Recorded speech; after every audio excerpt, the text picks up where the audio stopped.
Bonjour chez vous, quel bonheur de vous retrouver en ce vendredi, dernier jour de la semaine, bien évidemment pour votre matinale multivitaminée sur RTI 1, Matin Bonheur qui vous tend ses bras et vous accompagne dans votre réveil. L'Harmattan est là, et oui, il est aux portes d'Abidjan. Attention au brouillard, attention aux éléments de visibilité, et surtout mesdames, sortez les coiffures protectrices. Et oui, foulard, perruque, tissage, tout ce que vous voudrez, parce que ce vent sec et assez frais pourrait éventuellement vous abîmer les cheveux. Encore une fois, merci d'être en notre compagnie sur RTI 1. Bonjour chez vous, bonjour Marco. Bonjour, et puis n'oubliez pas également le bon vieux beurre de karité qui pourrait être vraiment très utile pour vos jolis teints, mesdames. Merci d'être avec nous, mesdames et messieurs, en ce 8 décembre 2017. Au sommaire de cette émission, on va parler bien sûr de violences faites aux femmes. Hélas, ça existe encore en 2017 avec un spécialiste qui viendra nous parler des 16 jours d'activisme contre les violences faites aux femmes. Et puis, mesdames et messieurs, nous parlerons d'omelette campagnarde. Ce sera dans le volet capsule diététique avec la ravissante, magnifique et très belle Nessie Ndri. Oui, les jalouses vont m'écrire. Et puis on va nettoyer la semelle de fer à repasser. On va vous dire un peu comment ça se passe parce que c'est toujours une hantise. Parfois, on est très bien en train de repasser une tenue blanche. Et puis la tâche qui vient. Et tout se gâte. Sans oublier la thématique culture qui s'arrime à chaque vendredi. Vous le savez, le mime, le geste et parole, quelle efficacité au théâtre. Voilà, grosso modo, on va parler un peu de tout. Attention, mesdames et messieurs, l'Harmattan a véritablement commencé à Abidjan, comme disait Eva. Voilà, maintenant, l'émission va commencer aussi avec la titrologie. Et c'est Fatim DJ, donc anti-Harmattan, qui s'offre à vous maintenant.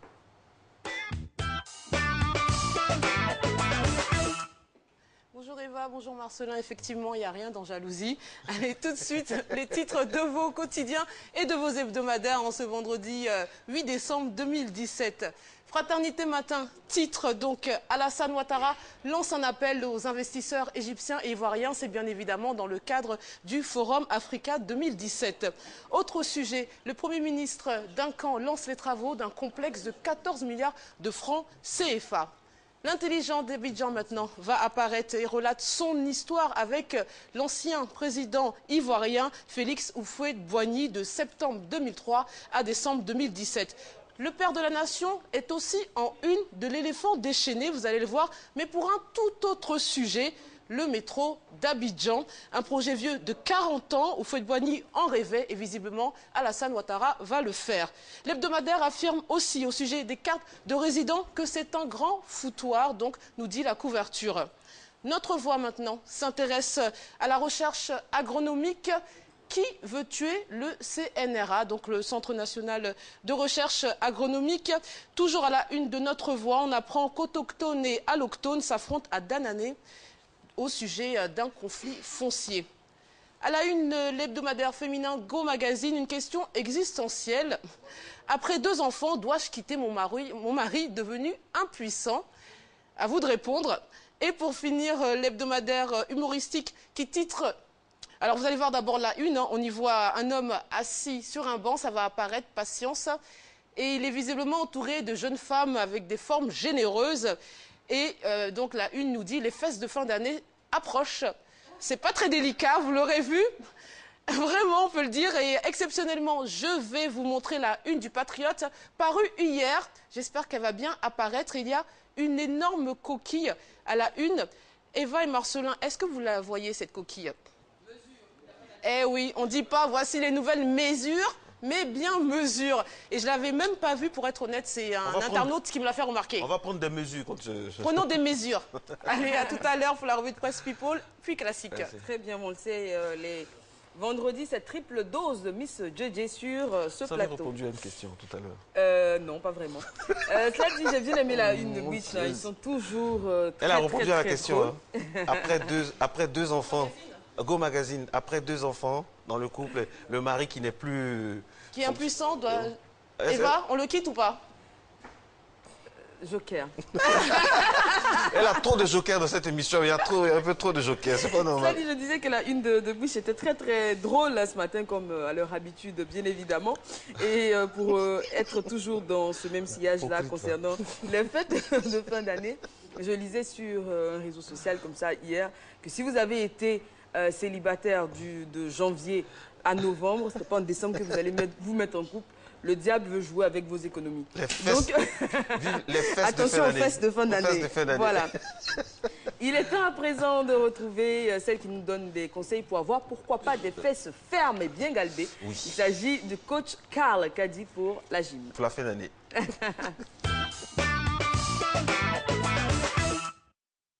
Bonjour Eva, bonjour Marco, bonjour chers téléspectateurs. Bienvenue à votre dernière émission de sport de la semaine. Moi, c'est Coach Kadi. En arrière, vous avez mes collaborateurs. On va essayer de vous faire transpirer le plus qu'on peut. On va continuer sur notre lancée de mouvement de Strong Zumba. Alors aujourd'hui, on va travailler principalement les jambes. Donc, ça risque de faire un peu mal, ça risque de brûler, mais l'objectif, c'est d'être en forme. Alors, on va commencer par des petits échauffements. On va garder les bras le long du corps. On va faire des petites rotations des épaules. Tout doucement, rotation vers l'arrière. On essaye de se tenir le plus droit possible, n'est-ce pas? De garder les abdos contractés. On va écarter un tout petit peu les jambes. On va se pencher d'un côté. On pousse les fesses vers l'arrière. On descend. On revient dans le milieu. On change de côté. On pousse les fesses vers l'arrière encore une fois. On respire. On revient tranquillement. On va ramener les jambes écartées à la largeur des hanches. On va faire des petits squats. On descend tout doucement. On va en faire 2 autres. Et à la dernière, on va rester en bas. 5, 4, 3, 2, 1. On remonte tout doucement. On remue les jambes. Excellent. Alors, quand vous êtes prêts, on va partir ça. On marche.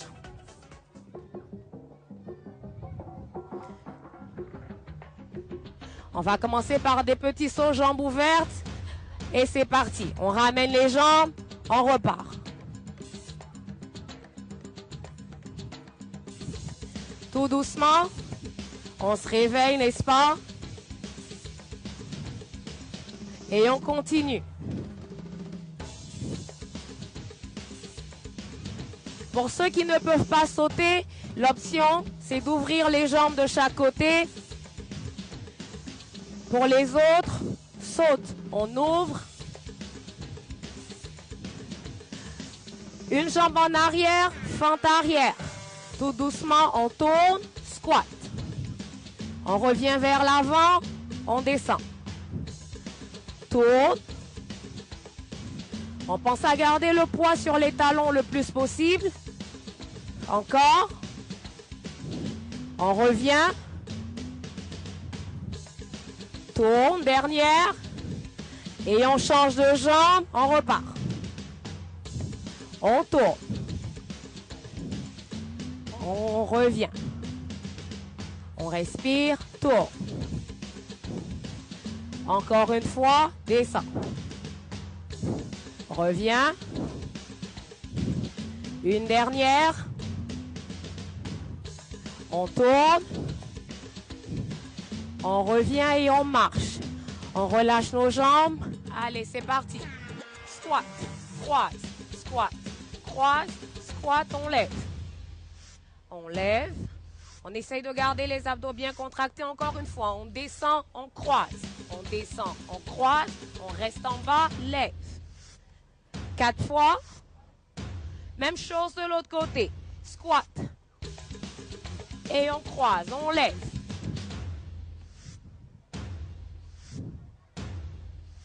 Dernière, descend, croise, descend, croise, descend, lève.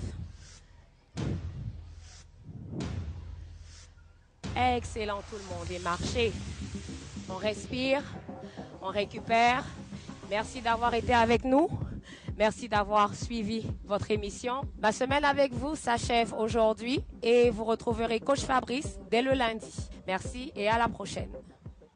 Merci coach Kadi en tout cas pour cette semaine pleine avec des exercices qui nous auront fait vraiment beaucoup de bien. Merci à vous également d'être là ce matin, très tôt ce matin. Merci de choisir RTI 1 pour vous réveiller. On ne le dira jamais assez, hein, chaque matin confié à Eva et à votre serviteur votre réveil. Nous en faisons un matin plein de bonheur. Et puis on va aller maintenant, on va avoir un petit souvenir. Hier, c'était le 7 décembre, on a parlé donc de FHB, donc la personnalité politique la plus en vue de notre pays depuis son indépendance, le président Félix Houphouët-Boigny. Un très très bon reportage lui a été consacré sur RTI 1. Vraiment, c'était très bien avec des souvenirs. C'était magnifique. Et puis hier également, on fêtait le départ, on célébrait pardon, le départ d'une personnalité culturelle de notre pays, Marie-Louise Asseux. Et oui, ça fait déjà un an, c'est cela. Hein? Oui, un an déjà que cette grande actrice nous a quittés. Un an qu'elle nous manque, mais que ses œuvres demeurent éternelles. C'est, on dira cela, le mérite des artistes, c'est que les hommes partent, mais les artistes demeurent et à travers leurs œuvres qui sont intemporelles. Absolument intemporelles. Ce qui vient, est-ce que ce sera intemporel? Est-ce que vous savez qu'il y a des hôtels pour chiens?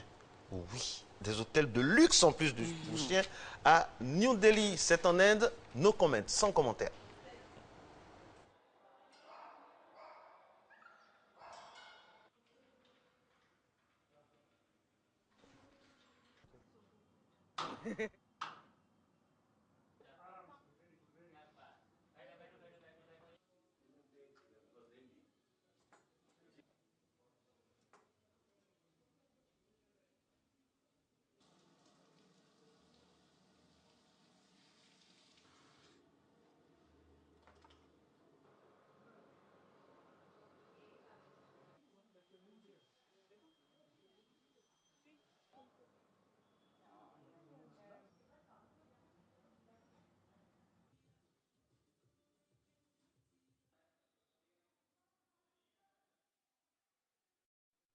Alors, No Comment qui a, je ne sais pas si je dois dire ému ou choqué l'assistance ici en studio. Et Soro lui dit qu'il disait qu'il ne nous respectait pas. Bon, il faut savoir que dans certaines cultures, hein, dans certains foyers sans enfants par exemple, et on le voit dans de nombreux reportages, des personnes considèrent vraiment leur animal domestique comme leur enfant. Et leur donnent tout. On a même vu des milliardaires léguer toute leur fortune à leur chien, à leur chat. L'acteur Benny Hill, par exemple, a légué toute sa fortune à son chien. Exactement. Donc, ce sont des choses qui arrivent. C'est vrai que nous, c'est choquant, mais bon. Voilà, on a du mal à comprendre hein, parce que déjà, on a assez de mal à prendre soin des êtres humains qui sont dans le besoin. On comprend mal que des animaux... Mais cela dit, vous le ferez? Non, je ne crois pas. Non, du tout. J'en suis pas encore là. Moi, je connais quelqu'un qui nous suit en ce moment-là, qui vraiment pourrait faire cela. En tout cas, tellement cette personne adore les animaux. Alors, on rappelle que Christelle Akoussa signe la réalisation de ce dernier numéro de la semaine. Elle nous emmène à présent à travers les routes abidjanaises afin d'avoir le point de la circulation.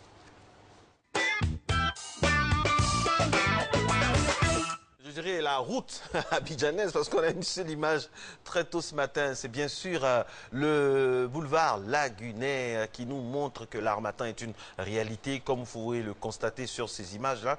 Avec salade d'eau douce qui ont tendance à diminuer un peu quand même. Oui, j'ai l'impression que c'est beaucoup moins dense qu'en début de semaine. Peut-être que des travaux ont été entrepris pour en débarrasser la lagune, mais c'est pas trop tôt. Hein. C'est pas trop, ok. Et puis, jusqu'à la fin de l'émission, on aura d'autres routes hein, avec la dextérité de nos équipes sur le terrain. Parlons de terrain, Eva. Qu'est-ce qui suit maintenant? On a bien sûr un reportage. Bien évidemment. Vous avez fait un tour à l'Hôtel Ivoire pour Ikaza 2017? Toujours pas. Toujours pas? Alors, décidément, franchement, je ne suis pas une très bonne élève. Je n'ai pas fait un tour au Sahara, Ikaza non plus, le sommet UAU non plus. Alors ne vous en faites pas, vous avez j'étais invitée. Vous avez enfin une belle circonstance atténuante. Suivez mon regard. Suivez mon regard. Okay. Ouais, il est là. Alors, la 19e conférence de l'Ikaza se poursuit donc à Abidjan. L'épilogue, c'est aujourd'hui. Hein, au 3e jour de cette rencontre internationale, il y a eu un panel sur le sida qui a été organisé pour échanger afin de trouver la meilleure approche. Comment parler sida en famille, parler du sida par rapport à la sensibilisation, un père à son fils, à sa fille, tout ça. C'était très, très intéressant. Et c'était donc avec Herman Niamia. La problématique du VIH-Sida, toujours d'actualité. Au cours d'un panel qui a réuni sur le même plateau le directeur exécutif de ONU-SIDA, le footballeur international ivoirien Gervinho La première dame du Bénin et plusieurs jeunes, il était question pour eux de trouver des solutions à cette préoccupation mondiale. Car selon certains intervenants, les sujets sur le VIH-Sida sont très peu abordés dans les ménages. Il est donc aujourd'hui plus que crucial de trouver la meilleure approche pour en parler dans les foyers afin d'amener les plus jeunes et même les parents à prendre conscience de l'existence de cette maladie qui fait de nombreuses victimes. Le problème que nous avons aujourd'hui est un problème beaucoup plus complexe que seulement la transmission mécanique du sida. C'est un problème social. Il nous faut nécessairement faire en sorte que nos jeunes filles, nos femmes ne soient pas prises en otage par leur statut social.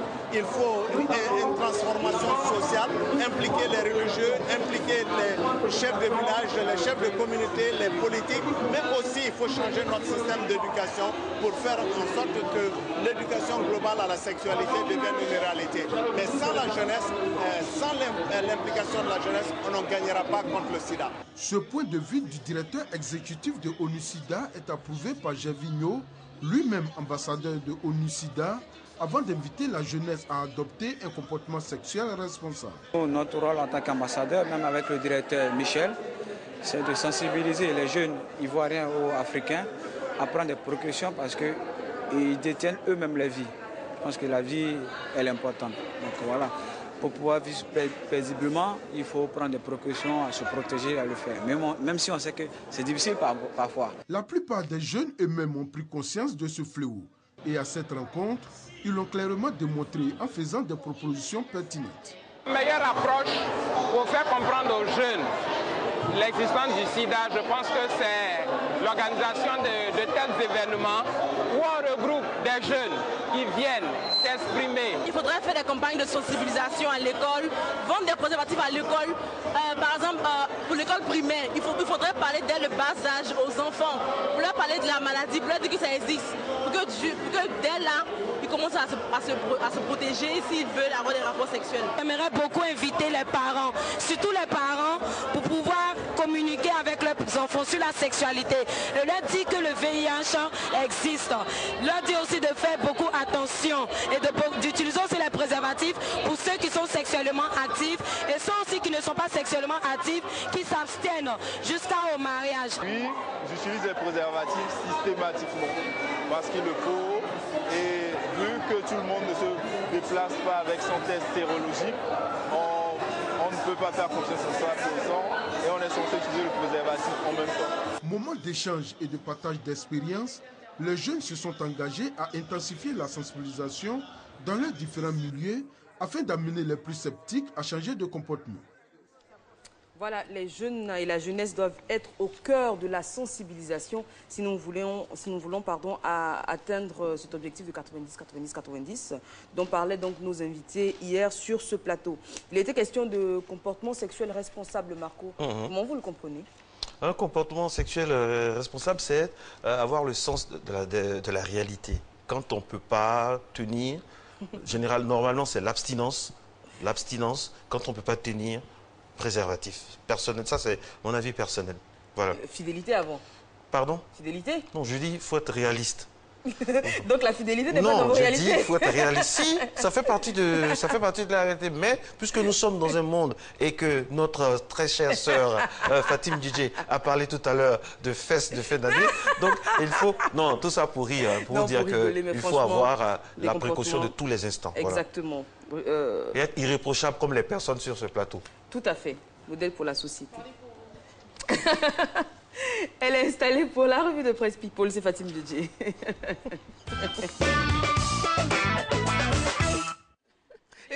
Avec Le Figaro qui propose les moments clés de la vie de celui qui restera éternellement l'idole des jeunes. Et oui, Johnny Hallyday est mort dans la nuit de mardi à mercredi. De son vrai nom, Jean-Philippe Smet, il est né le 15 juin 1943 à Paris. En 1956, première scène en famille à Copenhague. En 1960, Lynn Renaud lui ouvre les portes de la télévision. Son premier passage prend des allures de scandale. Johnny chante « Laisse les filles » et il se roule par terre. En 1966, l'idole tombe de son piédestal, les ventes de disques baissent et les spectateurs boudent ces galas. Déprimé, le chanteur tente de se suicider, mais signe du destin, la chanson Noir c'est noir, vous connaissez la suite, il n'y a plus d'espoir, sort dans les bacs et sera donc l'un de ses plus grands tubes et il connaîtra le succès jusqu'à cette semaine lorsqu'il nous a quittés. Également disparu cette semaine, Jean d'Ormesson, à qui la France va rendre hommage. Et oui, Emmanuel Macron présidera un hommage national à l'écrivain Jean d'Ormesson ce vendredi 8 décembre à l'hôtel des Invalides à Paris, a fait savoir l'Élysée. L'écrivain est mort d'une crise cardiaque dans la nuit de lundi à mardi à l'âge de 92 ans à son domicile de Neuilly. Le président de la République avait rendu un vibrant hommage mardi à l'académicien dans un tweet. Alors je ne sais pas si vous allez le voir à l'écran, disant que c'était le meilleur de l'esprit français, un prince des lettres. Alors c'est aussi l'occasion plus proche de nous d'avoir une petite pensée pour notre très chère Marie-Louise Asseux qui nous a quittés il y a maintenant 1 an. Cette immense actrice ivoirienne et donc n'est plus. Et l'occasion de lui rendre hommage et de dire qu'on pense très fort à elle et qu'elle nous manque. AbidjanShow.com revient sur la prestation de DJ Arafat au Bataclan. Arafat a osé, Arafat a réussi. Le concert de l'artiste ivoirien au Bataclan a finalement tenu toutes ses promesses, même si la salle n'était pas entièrement remplie, il faut le dire. Arafat a assuré sur scène, nous dit l'article, et il n'était pas seul. Vous allez voir la photo de Claire Bailly qui l'a accompagné lors de ses prestations. Vous la voyez, tout de rouge, vêtue.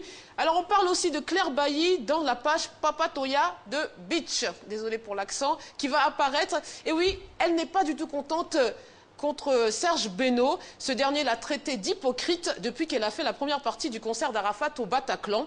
Et elle lui répond « Réglez vos trucs, mais enlevez-moi dedans. Je me suis rendue à son concert avec plaisir. » On passe au Goumin Goumin de Nelly Jouma. Alors son premier mari l'a laissée parce qu'il n'aimait pas qu'elle sorte pour aller chanter. Ils se sont séparés, son deuxième mari aussi n'aimait pas son statut de chanteuse. Ils se sont séparés et Nelly Jouma est restée seule avec sa fille. Selon la chanteuse, que je cite, « Ça n'a pas marché pour moi parce que mes ex et moi n'avons pas beaucoup de choses en commun. Désormais, je ne ferai plus de sacrifice pour un homme », a-t-elle dit. Yako. Il était temps de le comprendre. Et pour finir, la caricature de la semaine. Pardon ? Alors, vous allez voir cette caricature. On voit donc une femme qui se baisse pour ramasser quelque chose en plein jour, visiblement. Et on peut dire qu'elle a le potentiel pour passer le concours Miss Aoulaba. Mais les hommes qui sont autour d'elle passent de manière indifférente. Et à la nuit tombée, elle est toujours dans la même position et elle dit agacée « Tché, avoir pointeur dans décembre, dur des... » Décidément. Quelle belle image de la femme. Les fesses de fin d'année. Les fesses de fin d'année, ça chauffe. On revient toujours à ça.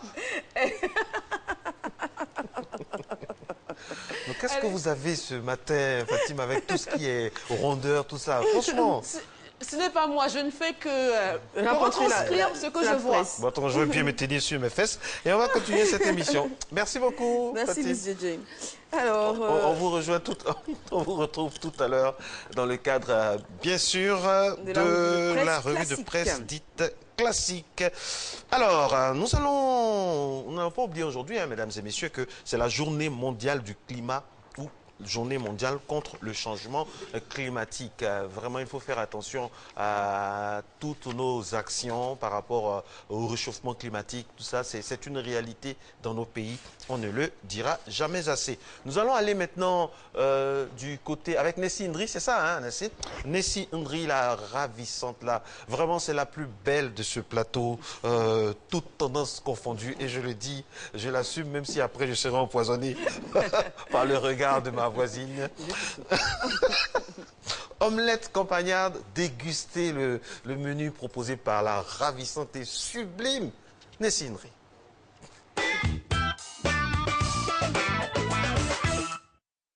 Eva, Marco, téléspectateurs de Matin Bonheur, bonjour et bienvenue dans votre rubrique diététique avec notre diététicien maison, Dr Kwasi. Bonjour. Bonjour, Nessie, ça va? Oui, ça va super bien. Alors, tu es toujours ravissante. Grâce à toutes vos recettes. Merci beaucoup. Aujourd'hui, qu'est-ce que vous nous proposez? Une omelette campagnarde. Super. Alors, pour faire notre omelette campagnarde, il nous faut quoi? Tout simplement des œufs. Des œufs. de l'huile. À défaut d'huile, on peut prendre de la margarine. D'accord. Des champignons, épinards, du lait, quelques épices. C'est-à-dire pour assaisonner du sel et puis du poivre. Et toujours le piment. Le piment. Ça, c'est facultatif. Voilà. Maintenant, cette omelette campagnarde, on peut agrémenter avec d'autres éléments tels que l'épinard, tels que le persil, la menthe. Mais ici, on a pris les épinards. Les épinards et également du fromage. Du fromage, tout ça là. Après la cuisson, nous mettons un peu de gruyère là-dessus pour agrémenter l'omelette. L'omelette. Et on a aussi du lait. Bien, je fais toujours l'omelette avec du lait pour rendre l'omelette onctueuse. Voilà. C'est moelleux, ça devient moelleux et elle est onctueuse et agréable à manger, ça fond dans la bouche. D'accord, j'aimerais bien tester. Oui, on verra ça tout à l'heure. On commence par quoi? Nous allons d'abord trancher les champignons, voilà, finement. D'accord. En lamelles, comme on le dit. Comme ça. Voilà.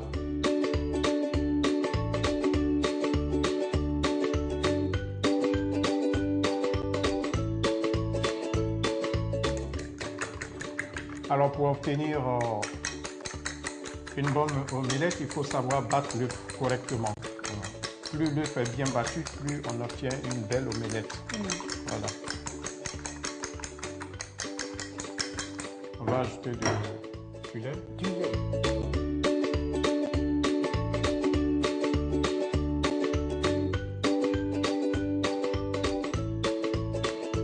On va nettoyer le trop-plein de lait. C'est versé là. Juste nettoyer avec le sopalin. On va passer à la cuisson. À la cuisson.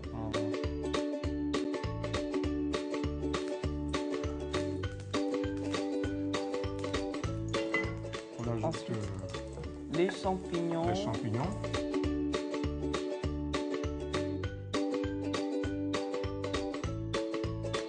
Alors, il faut laisser cuire un peu. Il faudrait qu'on sache exactement à quel moment il faut manger les œufs. Parce qu'il y a des personnes qui posent souvent la question de savoir, on m'a dit, j'ai le cholestérol et on m'a dit de ne pas manger les œufs. Effectivement, les œufs contiennent du cholestérol, mais c'est du bon cholestérol. Mais il ne faut pas en abuser. On peut consommer les œufs au moins 3 à 4 fois dans la semaine. C'est bon pour la santé, surtout pour les enfants. C'est conseillé, même pour les grandes personnes. Mais évitez des œufs déjà cuits la veille. Alors, on va ajouter les épinards.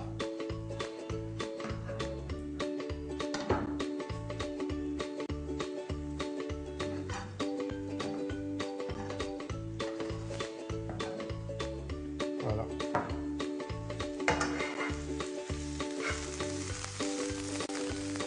C'est vraiment une nouvelle façon de consommer les épinards.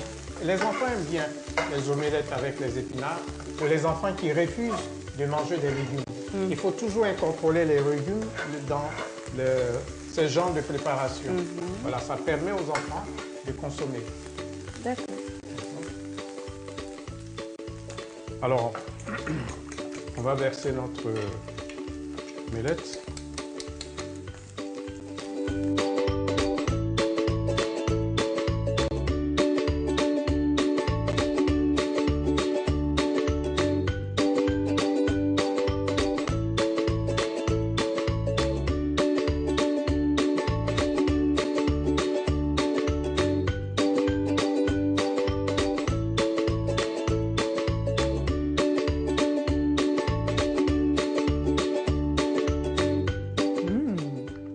Une omelette toute baveuse.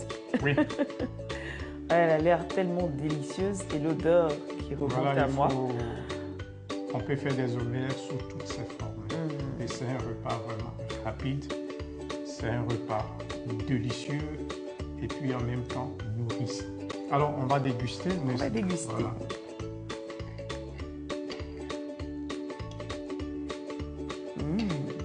Là, ça, c'est le fromage qui agit. Voilà.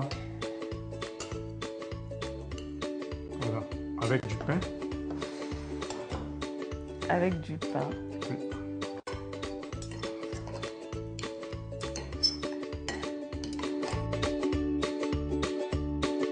Alors, comment tu trouves? c'est excellent. On a l'impression d'avoir de la viande à l'intérieur. C'est ça, oui. C'est l'effet du champignon. C'est l'effet du champignon. C'est sûr qu'on fait des jaloux en ce moment sur le plateau de Matin Bonheur. Marco, je suis juste en train de tester. J'ai vu comment on fait cette recette-là. Et dès que tu sors du plateau, juste après l'émission, tu retrouveras ton omelette campagnarde sur le bureau, dans le bureau de Matin Bonheur. Oui, ça c'est promis. Hein. Promis, promis. Marco, franchement, c'est promis. Eva aussi. Hein. Voilà, Eva, on ne va pas t'oublier. Et toute l'équipe, toute l'équipe. Avec une bonne tasse de café et de chocolat. Bien mangé. Ça fait du bien.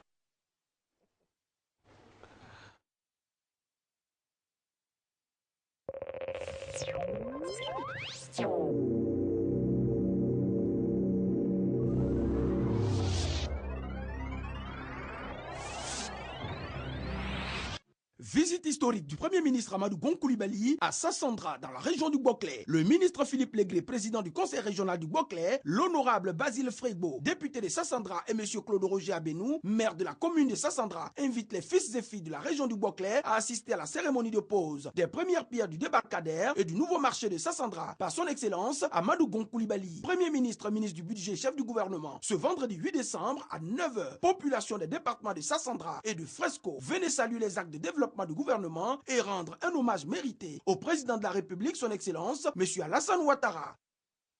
Le ministre des Infrastructures économiques informe l'ensemble des usagers de la route que dans le cadre du projet de construction de l'échangeur de l'amitié ivoiro-japonaise au niveau du carrefour Solibra, l'entreprise procédera au basculement du trafic du boulevard VGE sur les voies de déviation du samedi 9 au lundi 11 décembre 2017 selon le chronogramme suivant. Samedi 9, 6h-16h, réduction VGE sens Trècheville-Marcory et de 6h au dimanche 4h du matin, fermeture du boulevard du Canal. Dimanche de 4h à 6h, fermeture complète du carrefour Solibra et de 6h au lundi 5h du matin, fermeture accès Solibra par le boulevard de Gaulle et le boulevard du Canal.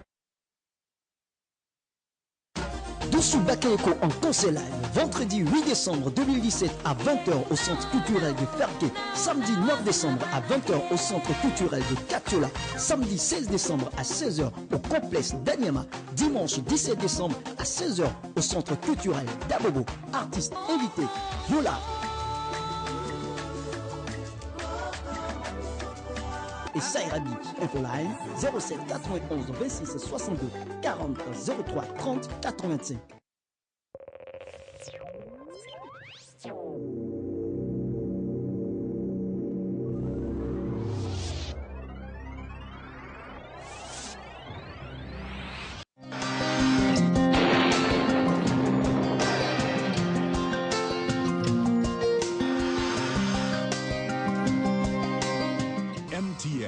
Everywhere you go.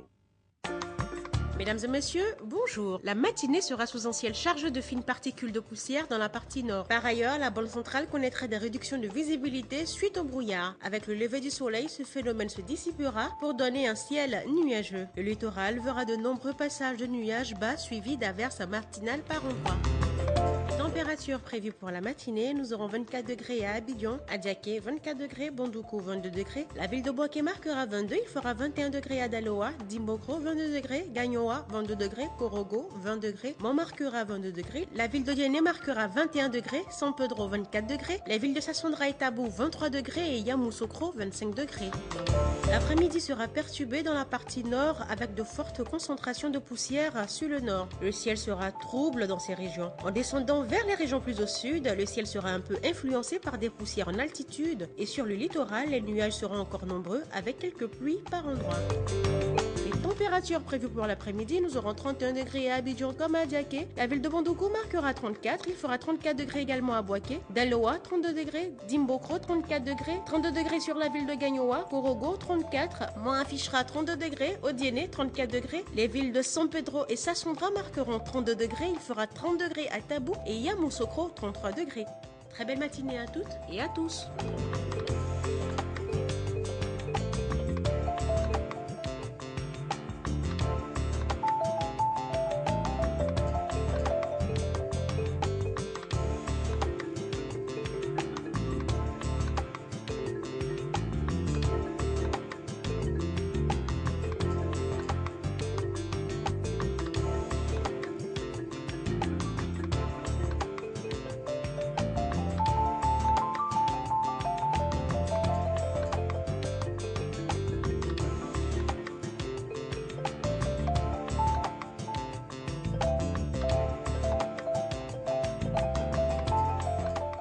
MTN, everywhere you go.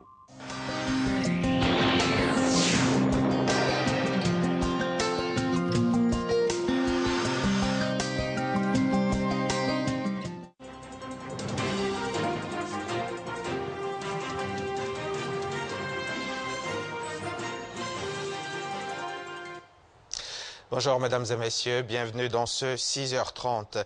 Le chef de l'État, le président Alassane Ouattara, est arrivé hier jeudi en Égypte, précisément à Sharm el-Sheikh, pour prendre part au Forum Africa 2017. Une rencontre qui vise à faire la promotion de la coopération Sud-Sud. Nous y reviendrons dans nos prochains journaux.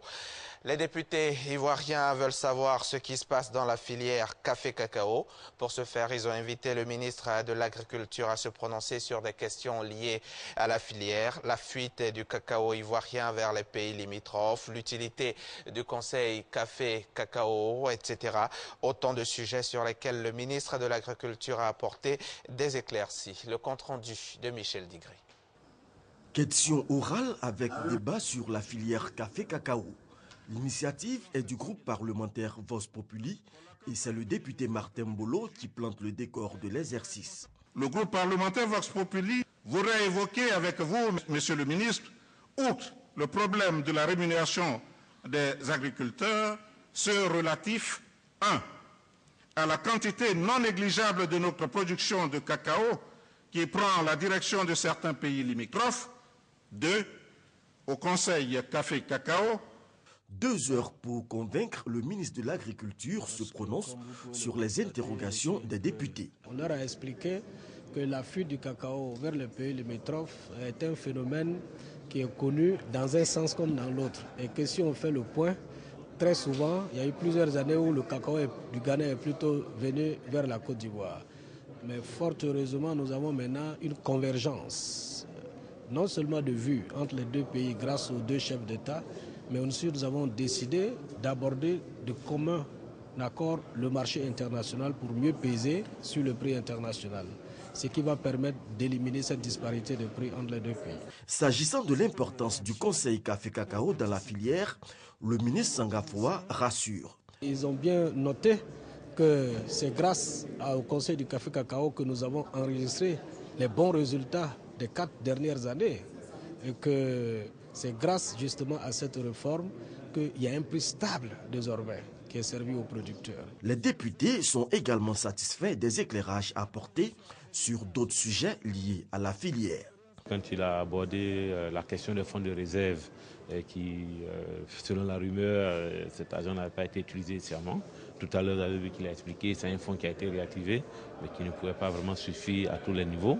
Secondo, il y a une question où on parle de la surproduction, puisqu'on nous dit que la crise actuelle est due à un problème de surproduction. Et le ministre a été très clair, il a dit que c'est vrai qu'il y a la surproduction, il y a la production, mais il faut peut-être chercher des solutions ailleurs. Plutôt que de peut-être d'arrêter la production, il faut plutôt faire la promotion de la consommation dans les pays émergents et cela va pouvoir donc impacter la demande. Et comme c'est un marché fondamental lié par l'offre et la demande, si la demande augmente, c'est clair que les prix vont augmenter et les producteurs vont pouvoir donc jouir du fruit de leur labeur. Reportage signé Michel Digré.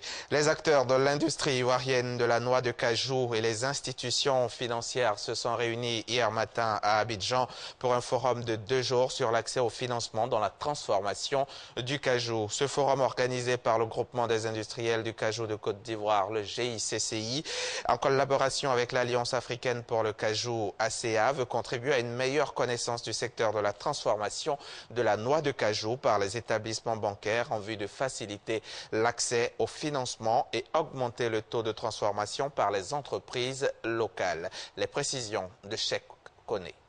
Avec une production annuelle d'environ 700 000 tonnes, la transformation de la noix de cajou pourrait permettre à la Côte d'Ivoire de créer au moins 200 000 emplois avec un revenu minimum de 1 440 milliards de francs CFA par an. Cependant, nous n'en sommes pas encore là, car le pays ne transforme à ce jour que 10% de sa production annuelle. En cause, la question de l'accès au financement. Nous essayons, à travers toutes les initiatives du gouvernement, d'accompagner le ministère de l'Industrie et le Conseil coton en accord en vue d'atteindre cet objectif-là, qui est de 50% de taux de transformation en 2020. Et le nerf de la guerre étant le financement, nous avons pensé qu'il était bon de réunir sur une même place les banquiers et les transformateurs en vue d'avoir tous une meilleure compréhension du secteur d'activité. La tenue de ce forum sur l'accès au financement pour la transformation de l'anacarde va permettre aux institutions financières d'avoir une meilleure compréhension du secteur de la transformation afin de proposer des produits financiers plus adaptés. Le thème de cette rencontre est assez évocateur. Il parle de difficultés d'accès au financement. À quel niveau ont-ils des difficultés? Et nous saurons, en fonction de cela, adresser justement ces difficultés en leur exposant également les nôtres. Pendant 2 jours, les participants du forum vont réfléchir sur plusieurs mécanismes innovants de financement, en particulier la prise en compte du facteur risque dans le secteur de la transformation. Oui, reportage signé donc Cheikh Koné. Le ministre du Commerce, de l'Artisanat et de la Promotion des PME était hier jeudi au marché Gouraud d'Adjamé-Saint-Michel pour s'enquérir de l'état d'approvisionnement de ce marché réputé pour être l'un des greniers du district d'Abidjan. Avec les vendeuses, il s'est entretenu sur la question de la volatilité des prix des denrées de grande consommation à la veille des fêtes de fin d'année. Notre reporter Jean-Louis Gbangbo était avec lui lors de cette visite. Marché Gouraud à Adjamé-Saint-Michel. Ce matin, Germaine, vendeuse de bananes, reçoit un client inhabituel à son étal. Ceux qui quittent en brousse là, eux vendent en gros. 4 régimes de bananes à 5 000. Maintenant, quand les gens viennent acheter, ils achètent régime par régime? Non, il y a d'autres qui payent par régime. Il y a d'autres qui veulent en détail. Cette visite qui se voulait inopinée au départ s'est transformée en véritable bain de foule pour le ministre en charge du commerce. Je suis content de voir le ministre de venir dans le marché Gouraud pour voir ce que les femmes font. Toucher du doigt les réalités des vendeuses, s'assurer de l'approvisionnement du marché, mais surtout veiller à la stabilité des prix, tel était l'objectif du ministre Souleymane Diarra-Souba. La Côte d'Ivoire a une économie libérale, donc c'est généralement la loi de l'offre et de la demande. Mais dès lors que l'offre est abondante, je pense que les Ivoiriens n'ont pas de soucis à se faire concernant les prix qui sont pratiqués. Parce que les commerçants savent que c'est mieux de pratiquer des prix qui soient abordables pour que leurs produits puissent se couler avec une vitesse de rotation qui soit très accélérée. Les vendeuses, elles s'attendent à des retombées positives de cette visite. Aujourd'hui, le ministre vient de vive voix nous dire que le gouvernement a mis 5 milliards à la disposition des femmes pour aider les femmes du secteur informel. Vraiment, c'est une nouvelle qui nous met vraiment en joie. Des projets structurants que le ministre Diarra-Souba compte mettre en œuvre afin de renforcer la contribution du commerce à la richesse nationale et à la création d'emplois. Les personnes vivant avec le VIH, les travailleuses du sexe, les anciens drogués, en somme des personnes marginalisées par la société, susceptibles de côtoyer plus facilement le sida, et cela à tort ou à raison, ont à ce 19e ICASA la possibilité de réfléchir et d'échanger sur leurs difficultés. Et pour les accompagner dans cette lutte contre la stigmatisation, plusieurs acteurs, dont des religieux. Notre reporter Franck Quadio a promené sa caméra au village communautaire de l'ICASA. Son compte rendu donc. Une activité classique du village communautaire. Face à des panélistes, la question du sida en milieu scolaire abordée. La pandémie et ses conséquences dans le tissu social. Plusieurs ateliers pour élargir le partage des différentes expériences. Dans celui-ci, c'est le réseautage et les discussions sur l'accès au traitement. Nous travaillons avec les réseaux de personnes vivant avec le VIH dans 11 pays d'Afrique de l'Ouest. Et ces réseaux ont la responsabilité de mettre en place des observatoires nationaux. L'observatoire régional est basé en Côte d'Ivoire et à partir des données que nous collectons, nous identifions des agendas de plaidoyer pour un meilleur accès au traitement. Mégaphone pour mieux porter le message, petit groupe et B2B. Travailleuses du sexe, ex-consommateurs de drogue, les personnes vivant avec le VIH, bref, différentes couches sociales fragiles auxquelles veut s'intéresser cette ONG composée de religieux. Un principe pour nous, c'est que c'est ce qu'ils font que nous n'aimons pas. Sinon, eux-mêmes, nous les aimons. Donc nous disons aux gens, il ne faut pas les stigmatiser, il faut les approcher. Sûrement que le discours que nous avons eu, les conseils que nous avons eu, ils n'ont pas eu le même conseil. Donc il faut les approcher, il faut parler avec eux, il faut échanger avec eux. Main tendue et témoignage, le visage humain de la maladie. Une réalité renforcée ici. Et de 5 pour Cristiano Ronaldo. Sans surprise, le Portugais a reçu ce 7 décembre le Ballon d'Or 2017 qui récompense son année exceptionnelle. Vainqueur de la Liga et de la Ligue des Champions avec le Real Madrid, Cristiano Ronaldo était le grand favori à sa propre succession. Messi et Neymar complètent le podium. Ronaldo est désormais le joueur le plus titré à égalité avec Messi. Avec 5 récompenses chacun, ils ont totalement dominé la décennie.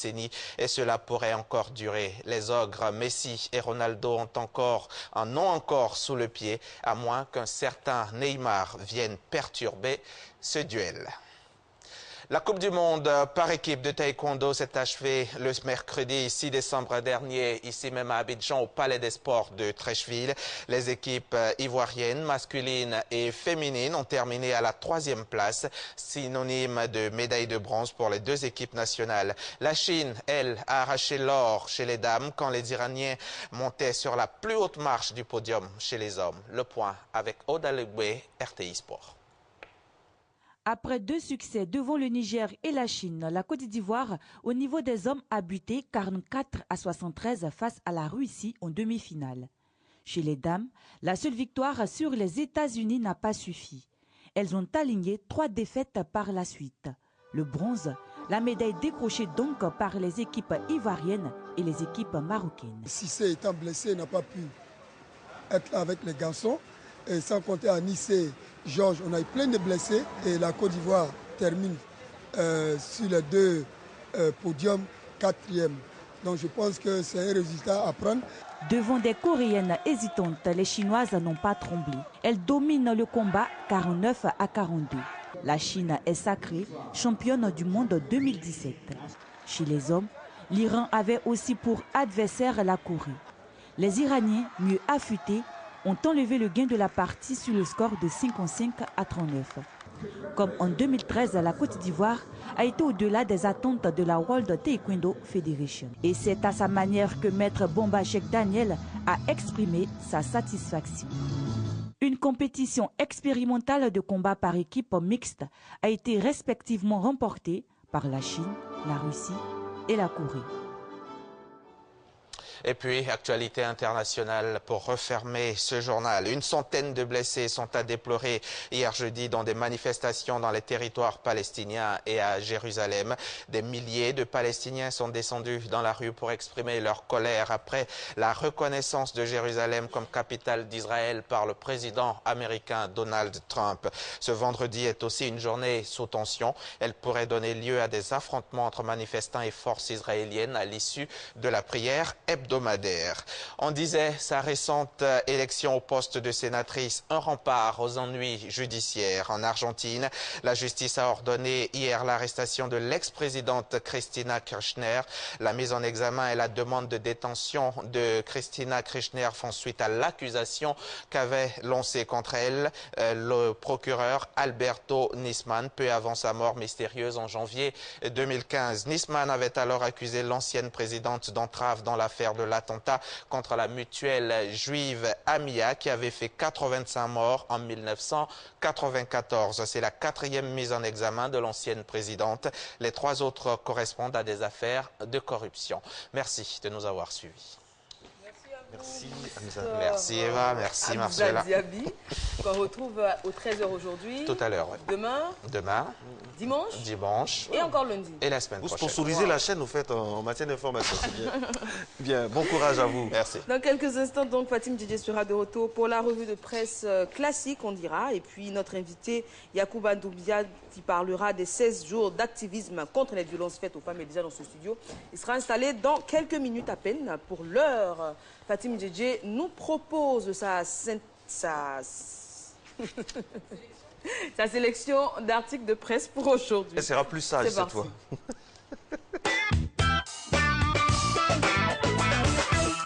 Et ce matin, la presse évoque la situation du Front populaire ivoirien. Selon l'Inter, le domicile de Léon Monnet Emmanuel, ex-ministre des Mines, de l'énergie et du pétrole sous l'ancien président Laurent Gbagbo a été perquisitionné mardi 5 décembre 2017 à Adzopé. Alors la direction du FPI, tendance Aboudraman Sangaré, assimile un tel acte à une attaque. Son porte-parole explique les faits dans une déclaration dont je vous fais part. Ce mardi à 3 h du matin, un commando d'au moins 24 éléments en tenue militaire, lourdement armés, à bord de 4 pick-up, se réclamant des forces armées de Côte d'Ivoire, a fait éruption au domicile privé du ministre Monet Léon à Adzopé après avoir escaladé la clôture. Puis une fois à l'intérieur du domicile, ils ont fracturé les portes, les placards et les plafonds. Ils ont ensuite estorqué de l'argent sous la menace de leurs armes aux parents du ministre trouvés sur place. Selon eux, ils étaient à la recherche d'armes, soutient la déclaration. Un autre fait concernant aussi le FPI est relaté cette fois-ci par l'Expression. Nous apprend que Achille Niaoré, le président des Agora et Parlement populaire proche des caciques du parti, a choisi de réconcilier par tous les moyens les deux frères ennemis, à savoir Sangaré Aboudraman et Afin Guessan. Alors depuis 2 semaines, ce partisan de la théorie de Gbagbo ou rien a décidé d'entreprendre une caravane de réconciliation qu'il a lancée depuis Yopougon. Mais une fois arrivé à Gagnoa, dans la ville natale de l'ex-chef de l'État, la caravane d'Achille Niaoré a passé un très mauvais quart d'heure. Une horde de jeunes gens de la ville, pourtant proche du parti, l'ont frappé et chassé des lieux. Selon Allopolis, un faux magistrat a été interpellé et condamné.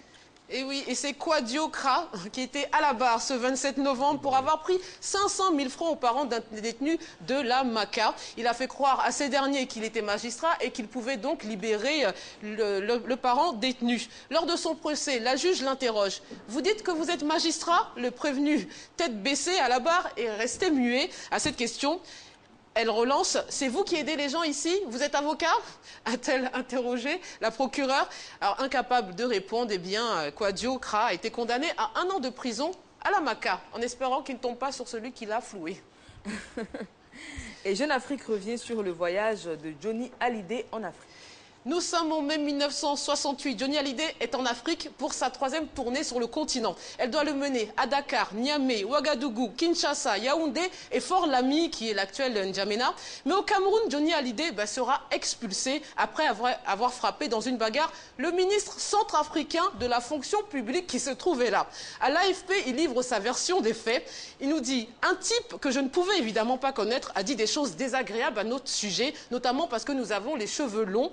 Il m'a bousculé, j'ai protesté, puis il m'a empoigné en déchirant mon polo. » Donc selon Johnny Hallyday, c'était de la légitime défense. Le rocker sera expulsé le jour même du Cameroun et devra annuler son concert. Et il dira « Je n'en voudrais jamais au peuple camerounais ».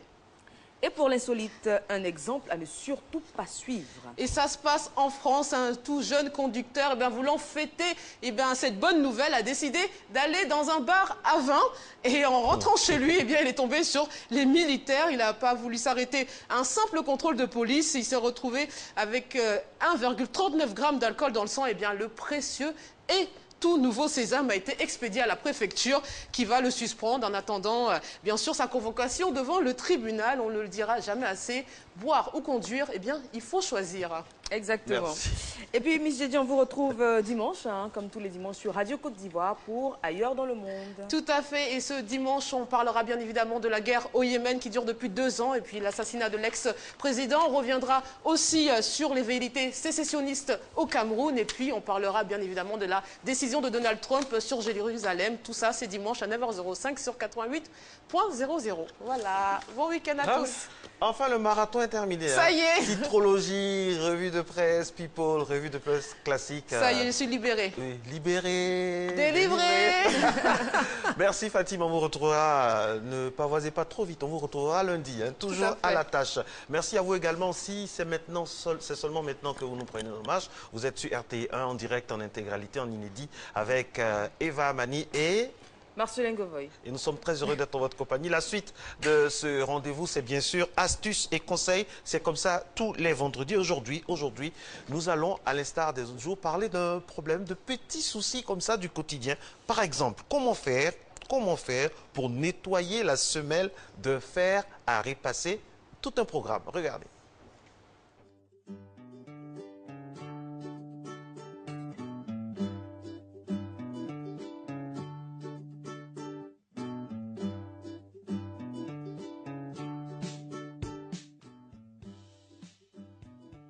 Repasser un vêtement avec un fer à repasser dont la semelle est sale va forcément tacher votre vêtement. Alors, pourquoi prendre ce risque quand il est si facile de nettoyer votre fer à repasser? Découvrons ensemble quelques astuces rapides à mettre en pratique pour le nettoyage de la semelle de votre fer à repasser. Astuce numéro 1. Nettoyez la semelle de votre fer avec un linge imprégné d'alcool.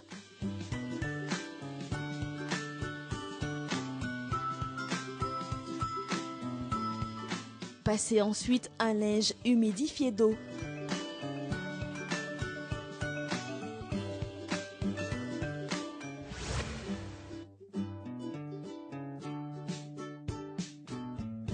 Astuce numéro 2, le fer à repasser étant tiède, passez sur la semelle un chiffon imprégné de vinaigre blanc. Passez juste après ce nettoyage un linge humidifié d'eau afin de la rendre propre.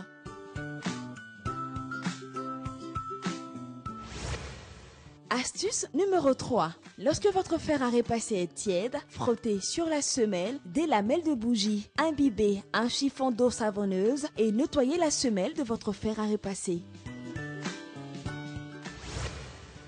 Astuce numéro 4. Le citron, une autre astuce qui laisse une bonne odeur à la semelle de votre fer à repasser.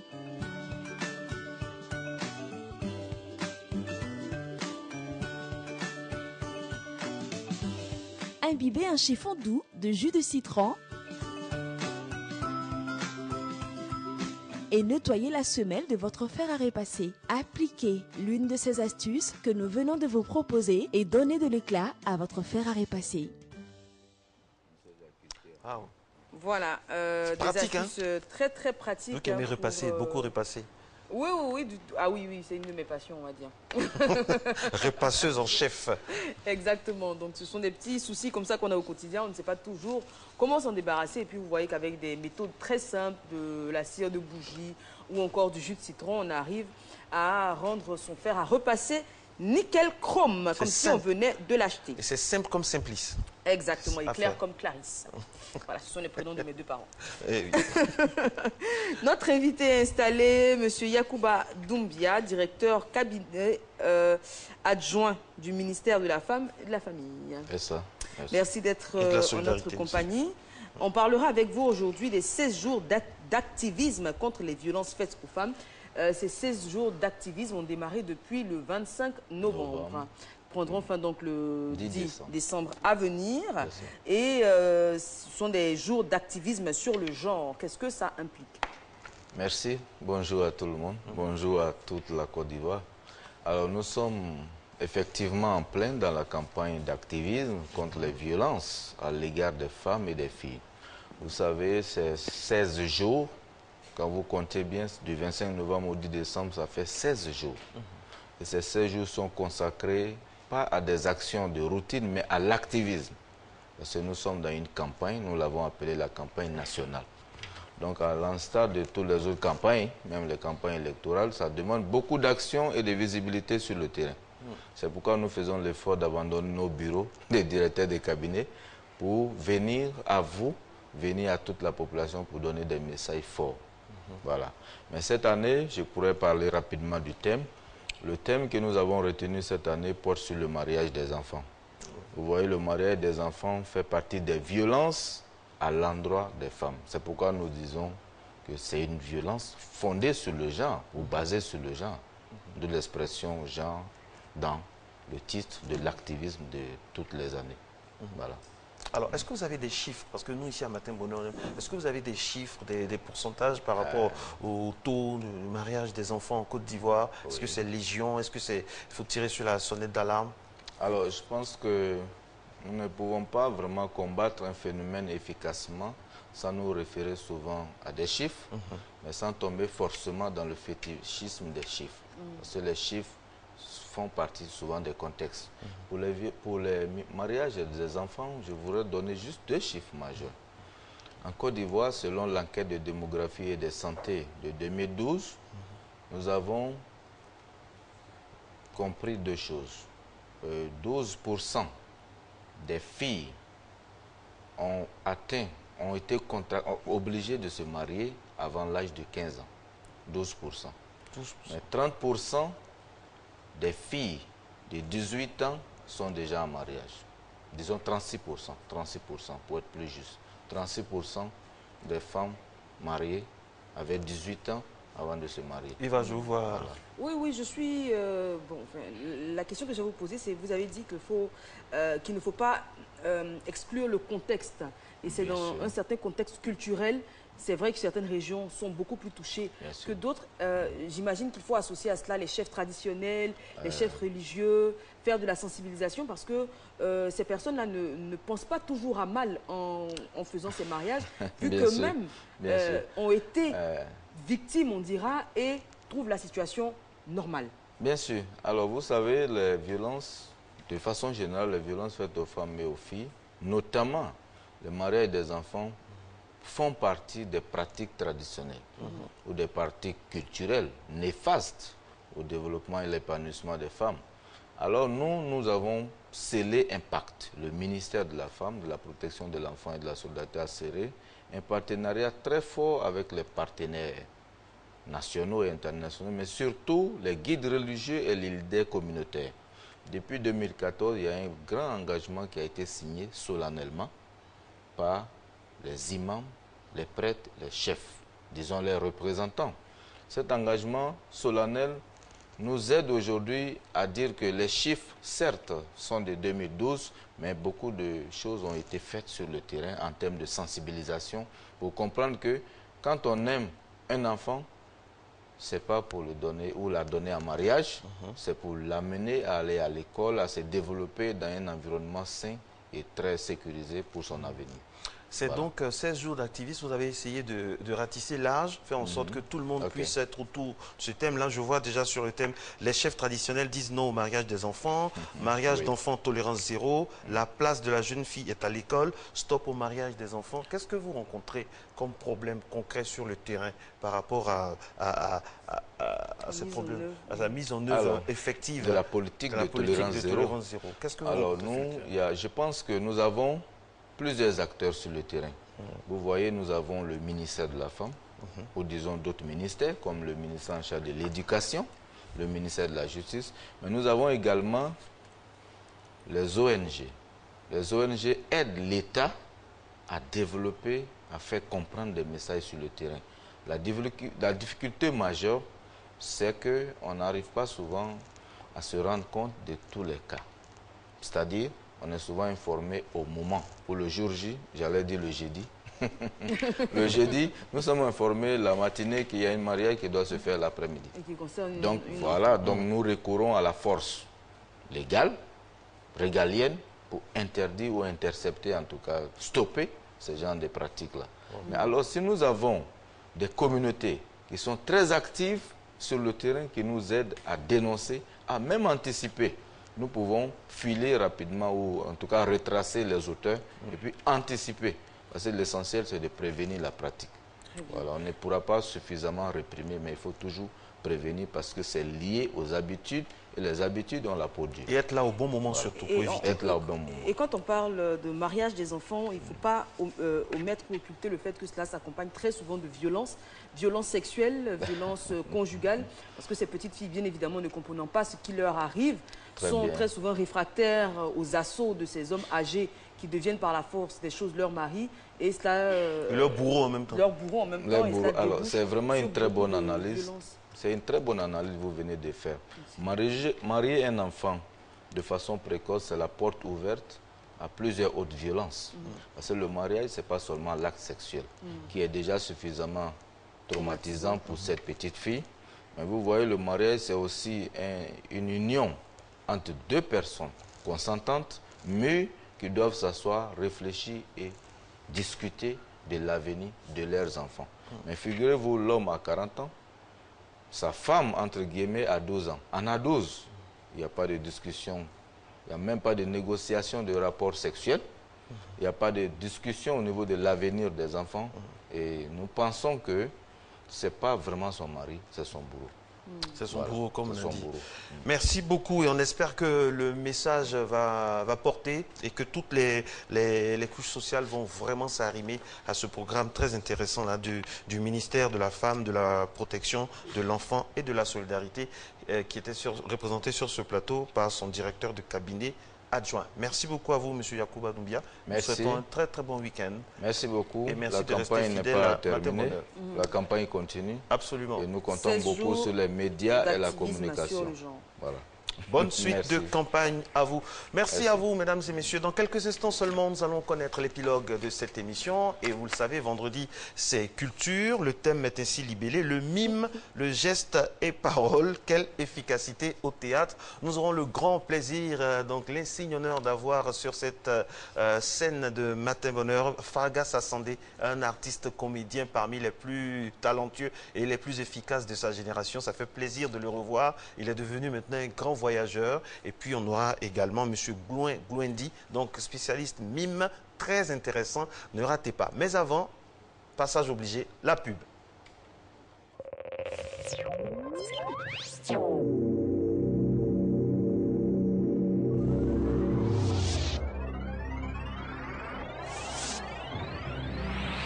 Le ministère de la Salubrité, de l'Environnement et du Développement durable rappelle aux populations qu'il est formellement interdit, conformément à la réglementation en vigueur relative à la propreté des voies publiques et de leur emprise, de porter atteinte à la propreté des voies publiques, trottoirs, espaces verts, terrains vagues, caniveaux, en y jetant, déposant, abandonnant des objets mobiliers, déchets, emballages, pneus usagés ou véhicules. Ivoiriens, Ivoiriennes, population vivant en Côte d'Ivoire, gardons notre pays propre, sain, beau et protégeons notre environnement. Il y va de l'image de notre pays. Infoline 225 86 23 25 14. Yopougon, stade de la BAE. Un homme exceptionnel pour l'évangélisation d'une nation exceptionnelle. Devancez l'aurore 2018, Epicaizo. Les 7, 8, 9 décembre, dès 17h, au stade de la BAE. Et le dimanche 10 décembre, au Temple Solution, à Angré, Bessikwa, Nouveau-Chu.